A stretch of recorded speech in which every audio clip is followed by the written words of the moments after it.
got so motherfucking design on right now.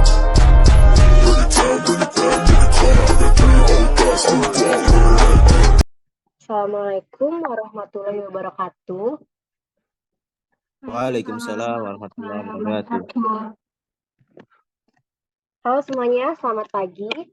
Kami mahasiswa dari Prodi D4LM atau Teknologi Laboratorium Medis, angkatan tahun 2022 dari Universitas Binawan. Nah, hari ini kami mengadakan sosialisasi secara online, yaitu di Zoom, mengenai TBC atau tuberkulosis. Untuk memenuhi tugas mata kuliah kami, yaitu kewarganegaraan, yang diampu oleh dosen, yaitu Ibu Apriani Rianti, SPD MPD. Berikut ini adalah teman-teman aku. Perkenalkan, aku Dea Agustina Muinasya. Halo, perkenalkan, saya Andreina Noviala Silvandi. Halo, saya Najma Jessica. Halo guys, aku Sajala Nur Suha. Halo, saya Amar Kusuma. Nah, karena dari kita kan udah kenalan ya, boleh nggak sih kalau misalnya kita juga kenal nama kalian, boleh sebutin nama sama umur aja nggak apa-apa. Iya, Assalamualaikum warahmatullahi wabarakatuh. Waalaikumsalam warahmatullahi wabarakatuh. Perkenalkan, nama saya Muhammad Rifki Nur Wahid Hadi Pratama dari Universitas Trunojoyo Madura. Umur 20.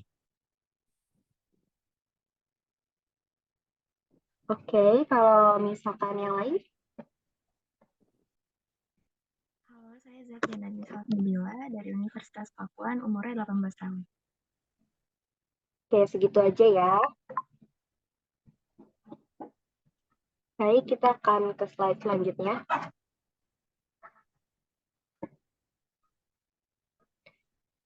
Topik yang akan kita bahas dari sosialisasi kita kali ini ada 4, yaitu yang pertama mengenai pengertian TBC atau tuberkulosis. Yang kedua, faktor-faktor apa saja yang terjadi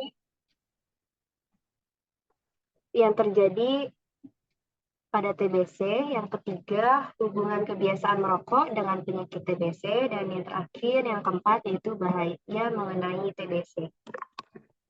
Oke. Karena kita mau bahas TBC nih, kira-kira ada nggak sih yang tahu TBC itu apa? Boleh kasih tahu dikit aja atau yang sepengetahuannya aja nih. Oke. Iya, silakan. Dari aku. Sebelumnya aku Sintiana Wijaya, umur 19 tahun dari Universitas Negeri Jakarta. Kalau dari aku sendiri, TBC itu penyakit menular yang disebabkan oleh bakteri. Terus nyerangnya itu ke paru-paru.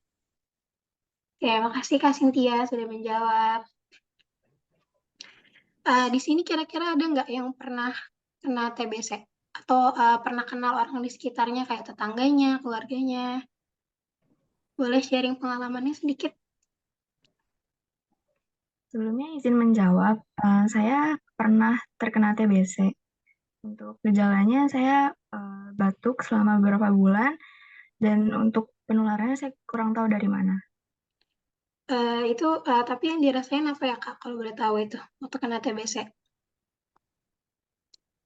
Gejala di saya cuma batuk aja sih. Kakaknya perokok pasif atau aktif kira-kira? Kalau boleh tahu, maaf. Saya perokok pasif. Oke. Makasih ya Kak Zakia udah sharing sedikit pengalaman ini. Oke, langsung aja. Jadi TBC itu singkatan dari tuberkulosis. Benar kata Kak Cynthia, tuberkulosis itu penyakit menular yang disebabkan oleh bakteri Mycobacterium tuberculosis. Penyakit ini benar menyerang paru-paru, tapi dia tuh bisa mempengaruhi organ lain kayak ginjal, tulang, sistem saraf, dan lain-lainnya. Buat yang belum tahu, tuberkulosis itu dia penularannya melalui udara. Jadi misalnya orang yang terinfeksi itu dia batuk atau bersin. Terus kan dia mengeluarkan droplet nih. Nah, itu si dropletnya masuk ke saluran pernafasan orang lain yang ada di sekitarnya. Tapi nggak langsung semuanya terpapar. Kalau misalnya kita punya antibodi atau kekebalan tubuh yang kuat, kita tuh bisa menahan dari terpapar si dropletnya tadi itu, teman-teman. Nah, yang sudah kalian ketahui, gejala TBC itu meliputi batuk berkepanjangan yang menghasilkan dahak berdarah, penurunan berat badan, kelelahan, demam, dan berkeringat di malam hari. Nah, TBC itu dapat didiagnosis melalui pemeriksaan dahak dan tes tuberkulin. Jika kalian terdeteksi penyakit TBC, itu dapat diobati dengan terapi antibiotik yang intensif dan berkelanjutan selama beberapa bulan untuk mencegah penyebaran dan menyembuhkan infeksi. Penting untuk kita segera mencari perawatan medis jika ada gejala-gejala yang mencurigakan atau jika ada gejala atau paparan terhadap seseorang yang terinfeksi TBC. Nah, pengobatan dini dan pencegahan infeksi adalah kunci dalam mengatasi TBC dan mengurangi penyebarannya di masyarakat. Nah, kalian tahu nggak sih kayak penyebab atau faktor terjadinya penyakit TBC ini? Nah, aku kasih tahu ya, TBC ini disebabkan oleh bakteri Mycobacterium tuberculosis. Penularan penyakit ini terjadi melalui udara ketika orang yang terinfeksi TBC, yaitu dengan cara batuk, bersin, atau mengeluarkan droplet mikroskopis yang mengandung bakteri TBC ke udara. Nah, ketika orang lain menghirup droplet ini, mereka dapat terinfeksi. Nah, ada beberapa faktor yang mempengaruhi resiko seseorang terkena penyakit TBC. Yang pertama, paparan langsung dengan seseorang yang memiliki TBC aktif atau resiko utama. Yang kedua, kekebalan tubuh yang lemah. Yang ketiga, kondisi hidup yang buruk. Yang keempat, kontak dengan orang yang terinfeksi TBC. Nah, yang terakhir, yang kelima, yaitu usianya. Nah, ternyata fun fact-nya rata-rata orang yang menderita penyakit TBC itu adalah perokok, guys. Merokok berdampak terhadap paru-paru dan sistem imun tubuhnya. Hal ini membuat perokok lebih rentan terhadap infeksi tuberkulosis atau TBC. Hubungan kebiasaan merokok dengan penyakit TBC, yang pertama, seperti yang saya jelaskan sebelumnya, melemahkan sistem kekebalan tubuh. Yang kedua, peningkatan risiko infeksi. Yang ketiga, perburukan gejala dan komplikasi. Dan yang keempat, respons terhadap pengobatan. Slide. Sekarang kita bahas mengenai bahaya dari penyakit TBC tersebut, yaitu yang pertama mengenai penyebarannya. Nah, penyakit TBC ini bisa dengan mudah menyebar melalui udara ketika seseorang yang terinfeksi yang terkena TBC tersebut batuk, bersin, atau bahkan berbicara sekalipun. Nah, bakteri TBC ini bisa bertahan di udara dan dapat dihirup oleh orang lain. Yang kedua, kerusakan organ.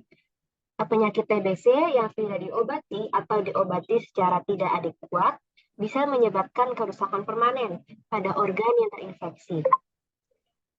Pada TBC paru-paru tersebut bisa mengalami kerusakan jaringan yang bisa menyebabkan pernapasan yang kronis. Yang ketiga, penyakit ekstrapulmonal.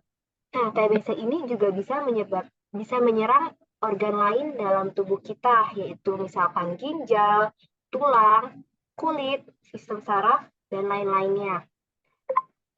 Penyakit ini dikenal sebagai TBC ekstrapulmonal, yang bisa menyebabkan berbagai masalah kesehatan tergantung pada organ mana yang terinfeksi. Selanjutnya ada kematian. Nah, kalau misalnya kalian udah tahu nih, kalau kalian itu ada penyakit TBC, nah itu harus segera diobatin. Karena kalau enggak, penyakit ini bisa menjadi penyakit yang mengancam jiwa.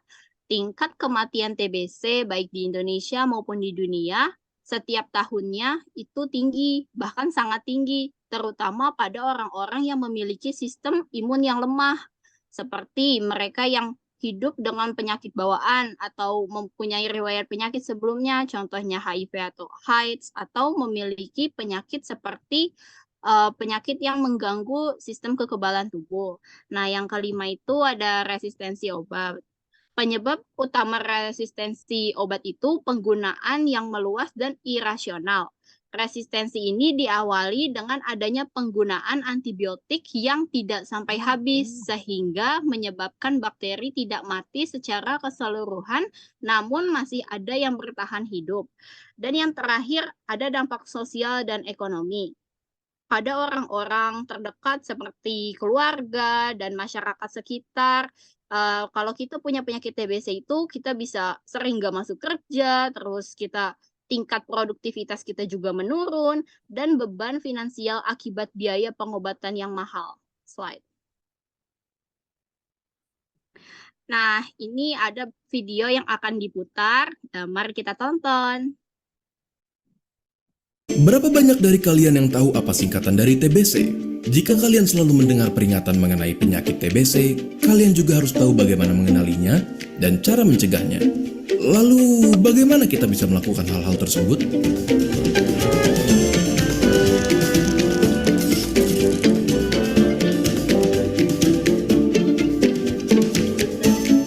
TBC atau tuberkulosis adalah penyakit yang menyerang paru-paru. Penyakit ini menular dan mematikan disebabkan oleh infeksi bakteri yang bernama Mycobacterium tuberculosis. Tidak hanya paru-paru, TBC bahkan bisa menginfeksi kelenjar getah bening, usus, tulang, bahkan selaput otak. Kuman TBC menyebar ketika seseorang dengan penyakit TBC paru aktif, batuk, ataupun bersin. Percikan dahak dan liur yang terbawa udara adalah media penularannya, dan kuman TB mampu bertahan di ruangan yang lembab dan kurang sinar matahari. Tanda dan gejala umumnya berupa batuk lebih dari 2 minggu, batuk disertai darah, berkeringat di malam hari tanpa aktivitas, demam lebih dari 38 derajat Celcius, dan penurunan berat badan secara drastis. Lalu, siapa saja yang beresiko tertular TBC? Lebih banyak dari yang kita kira. Mereka yang kontak erat dengan penderita TBC, para perokok, mereka yang tinggal di lingkungan yang padat dan lembab, penderita HIV dan AIDS, peminum alkohol, bahkan para usia lanjut dan penderita diabetes mempunyai risiko tertular TBC. Lalu, apakah TBC bisa disembuhkan? Tentu saja bisa, dengan meminum obat anti-tuberkulosis hingga dinyatakan sembuh yang biasanya memakan waktu 6 bulan. Namun, daripada memikirkan tentang melewati proses penyembuhan TBC, ada baiknya kalian fokus mencegahnya terlebih dahulu jika belum tertular. Kalian dapat mencegah penularan tuberkulosis dengan melakukan imunisasi BCG pada bayi, memastikan udara segar dan sinar matahari masuk ke dalam ruangan yang kalian tempati, menutup mulut menggunakan sapu tangan, tisu, masker, maupun lengan di saat hendak batuk dan bersin, ataupun dengan menjaga kebersihan rumah dan lingkungan di sekitarnya. Bahkan, makan cukup asupan bergizi demi ketahanan tubuh dan tidak meludah sembarangan pun dapat membantu kalian mencegah penularan. Pada KLB TBC atau kejadian luar biasa TBC, akan muncul pengumuman KLB oleh pemerintah dan dianjurkan untuk mengikuti petunjuk pemerintah melalui TV, radio, dan media lainnya. Jika kalian menemukan orang dengan tanda dan gejala TBC, ada baiknya kalian merujuk mereka ke fasilitas kesehatan. Bagaimana menurut kalian? Apakah informasi ini berguna? Bagikan ke teman kalian agar mereka dapat mengetahuinya juga, dan jangan lupa subscribe untuk Itu dia teman-teman. Oke nih, setelah kita kan udah ngejelasin nih tentang penyakit TBC, nah kita juga udah nonton bareng kan mengenai TBC itu gimana sih? Kira-kira nih teman-teman yang ada di sini, ada yang mau bertanya nggak? Silahkan ya, boleh raise hand dan nyalakan mikrofonnya. Oke, kita udah punya penanya pertama nih, ada Kak Rifki. Silahkan Kak, boleh pertanyaannya.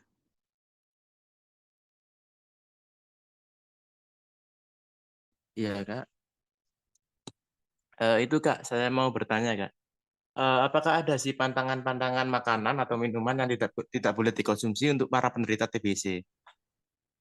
Baik, terima kasih atas pertanyaannya. Nanti akan dijawab oleh rekan saya. Oke, yang lainnya ada yang ingin bertanya?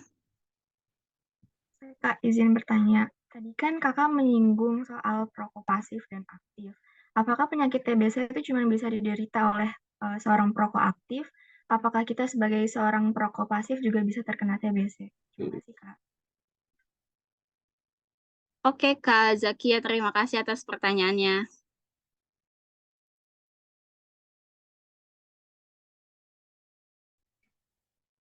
Ini udah ada yang raise hand lagi nih, Andre. Iya, ini ada Kak Liona. Silakan, Kak.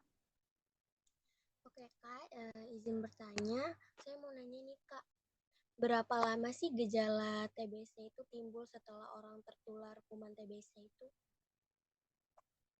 Oke, terima kasih atas pertanyaan, Kak. Akan kita tampung dulu, lalu akan kita jawab nanti Oke. di akhir. Oke.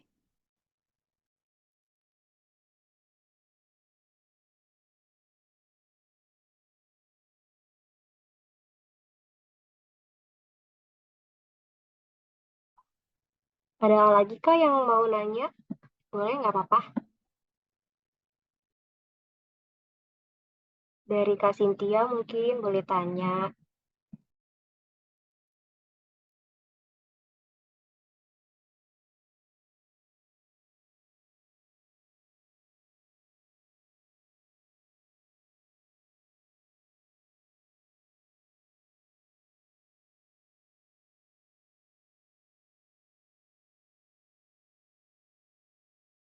Oke, aku izin tanya ya.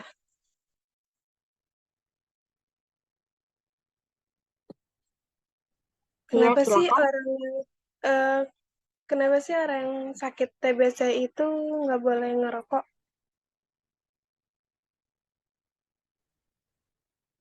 Oke, Kak. baik. Terima kasih atas pertanyaannya. Kita udah punya 4 pertanyaan ya.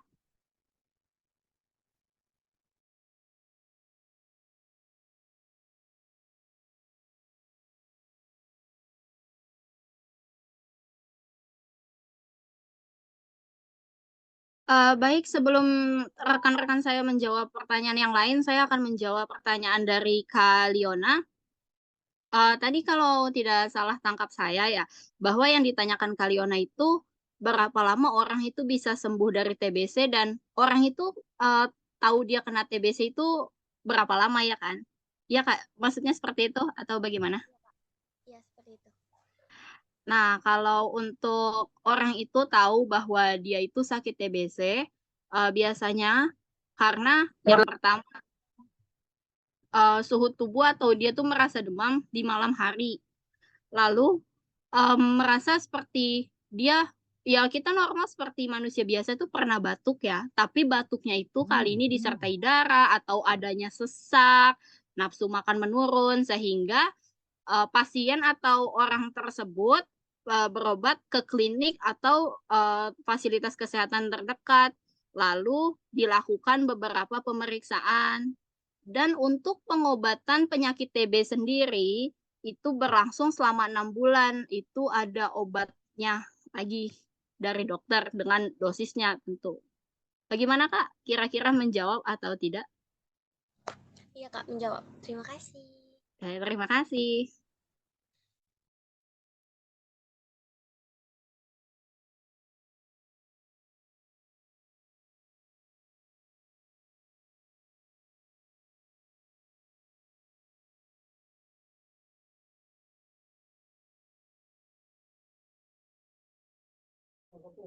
Baik, saya izin menjawab pertanyaan dari Kak Rifki ya. Tadi pertanyaannya, pantangan apa saja makanan yang nggak boleh dimakan penderita TBC? Iya, Kak. Baik, jadi tuh makanan yang nggak boleh dimakan penderita TBC itu ada daging merah, tinggi lemak dan tinggi kolesterol. Ada juga produk olahan seperti gula, gandum putih, dan nasi putih dalam jumlah yang besar. Ada juga bumbu dan garam yang berlebih. Baik, terima Baik, Kak. kasih. Terima kasih. Terima kasih, Kak. Terima kasih. Saya akan menjawab pertanyaan dari Kak Zakia yang apa penyakit TBC itu cuma bisa diderita oleh seorang perokok aktif, apa kita sebagai seorang yang perokok pasif bisa terkena TBC juga? Nah, jawabannya adalah kayak perokok pasif memiliki resiko penyakit jantung dan serangan jantung karena terjadi kerusakan pada pembuluh darah yang disebabkan oleh asap rokok. Demikian, menjaga kesehatan jantung, sebaiknya hindari asap rokok di sekitar Anda. Salah satu faktor risiko kanker paru adalah perokok pasif ya, Kak Zakia. Baik, terima kasih jawabannya Kak Amar. Ya, sama-sama. Oke, sekarang aku bakal jawab pertanyaan dari Kak Cynthia, yaitu pertanyaannya tadi, kenapa sih orang yang terkena sakit tuberkulosis itu nggak boleh merokok? Nah, jawabannya itu karena merokok itu kan dapat meningkatkan resiko tertularnya penyakit tuberkulosis ya. Terus menurunnya efektivitas pengobatan. Jadi kalau misalkan kita udah ngelakuin pengobatan, terus kita tetap merokok, nah itu kan sama aja kayak nggak mempan dong obatnya. Terus mengganggu respon tubuh terhadap pengobatan yang diberikan, serta meningkatkan resiko terjadinya relapse atau kekambuhan setelah penyakit itu berhasil diobati. Jadi akan keulang-ulang lagi gitu. Gimana untuk Kak Cynthia? Sudah jelas, terima kasih Kak Dea. Oke, sama-sama.